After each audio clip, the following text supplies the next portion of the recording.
Loi numéro 001/2023 portant révision de la Constitution de la République gabonaise. Le Parlement, réuni en congrès, a délibéré et adopté. La Cour constitutionnelle a déclaré conforme à la Constitution. Le président de la République, chef de l'État, promulgue la loi dont la teneur suit. Article 1er. La présente loi, prise en application de l'article 109 de la Constitution, porte révision de la Constitution de la République gabonaise. Article 2. Les dispositions des articles 4, 9, 10, 11, 35 et 111 de la Constitution sont modifiés et se lisent désormais ainsi qu'il suit. Article 4 nouveau. Le suffrage est universel, égal et secret. Il peut être direct ou indirect, dans les conditions prévues par la Constitution ou par la loi. Le scrutin est majoritaire, uninominal à un tour pour les élections présidentielles et parlementaires. Le scrutin est de liste et à un tour pour les élections locales. Sont électeurs et éligibles, dans les conditions prévues par la Constitution et par la loi, tous les Gabonais des deux sexes, âgés de 18 ans révolus, jouissant de leurs droits civils et politiques. En cas de force majeure du mal constaté par la Cour constitutionnelle saisie par le gouvernement, ou les membres de l'institution concernée demeurent en fonction jusqu'à la proclamation des résultats de l'élection organisée dans les délais fixés par la Cour constitutionnelle.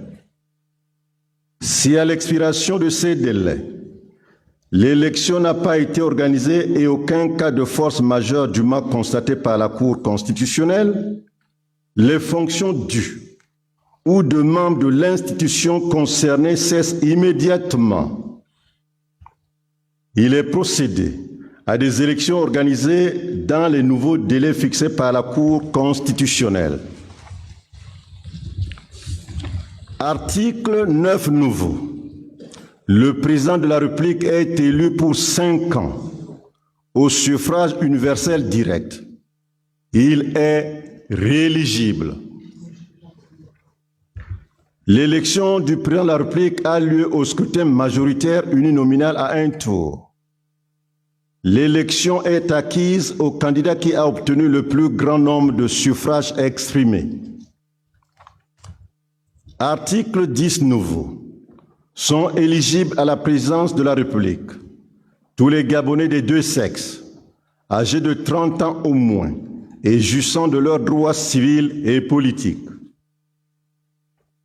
Tout Gabonais bénéficiant d'une autre nationalité au titre de laquelle il a exercé des responsabilités politiques ou administratives dans un autre pays ne peut se porter candidat. Toute personne ayant acquis la nationalité gabonaise ne peut se présenter comme candidat à la présidence de la République. Seul sans descendance ayant demeuré sans discontinuité au Gabon le peut, à partir de la 4e génération. Si avant le scrutin, la Cour constitutionnelle, saisie dans les conditions prévues par la loi, constate le décès ou l'empêchement d'un candidat, elle prononce le report de l'élection.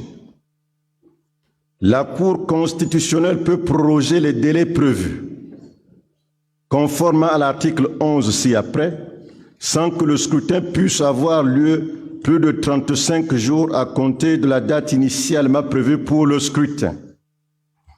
Si l'application des dispositions du présent alinéa a pour effet de reporter l'élection à une date postérieure à l'expiration du mandat du président en exercice, celui-ci demeure en fonction jusqu'à l'élection de son successeur.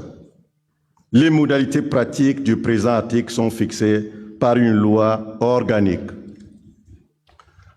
Article 11 nouveau. Le mandat du président de la République débute le jour de sa prestation de serment et prend fin à l'expiration de la 5e année suivant sa prestation de serment. L'élection du président de la République a lieu 1 mois au moins et 2 mois au plus avant l'expiration du mandat du président en exercice. Celui-ci ne peut écouter son mandat de quelque manière que ce soit pour en solliciter un autre. Si le président de la République en exercice se porte candidat, l'Assemblée nationale ne peut être dissoute. Il ne peut, en outre, à partir de l'annonce officielle de sa candidature jusqu'à l'élection, exercer son pouvoir de légiférer par ordonnance. En cas de nécessité, le Parlement est convoqué en session extraordinaire. En cas de réélection du président de la République en exercice, celui-ci peut prêter serment dès la proclamation des résultats de l'élection par la Cour constitutionnelle. Article 35 nouveau. Le pouvoir législatif est représenté par un Parlement composé de 2 chambres, l'Assemblée nationale et le Sénat. Les membres de l'Assemblée nationale portent le titre de député. Ils sont élus au suffrage universel direct pour une durée de 5 ans renouvelable. Les membres du Sénat portent le titre de sénateur. Ils sont désignés par voie d'élection au suffrage universel indirect et par voie de nomination par le président de la République. La durée du mandat des sénateurs est de 5 ans renouvelable. Le Sénat assure la représentation des collectivités locales. Les chambres du Parlement se renouvellent intégralement 3 mois au moins et 6 mois au plus avant l'expiration de la législature en cours. Le mandat des députés et des sénateurs débute le jour de l'élection des membres des bureaux des 2 chambres du Parlement et prend fin à l'expiration de la 5e année suivant ces élections. Il ne peut être procédé à aucun découpage des circonscriptions électorales dans l'année précédant l'échéance normale du renouvellement de chacune des chambres. Les sièges du Parlement, les sièges des chambres du Parlement sont inviolables. Article 111 nouveau. Le renouvellement du Sénat interviendra au terme normal du mandat en cours qui prend fin en 2027. Les représentations des collectivités locales étant assurées par le Sénat, pour harmoniser le renouvellement du Sénat avec celui des conseils départementaux et des conseils municipaux, le prochain mandat des membres des 10 conseils, dont le renouvellement est prévu en octobre et novembre 2023, sera un mandat transitoire d'une durée exceptionnelle de moins de 5 ans. Article 3. La présente loi sera enregistrée, publiée au journal officiel et exécutée comme loi de l'État. Fait à Libreville, le 6 avril 2023. Je vous remercie de votre attention soutenue.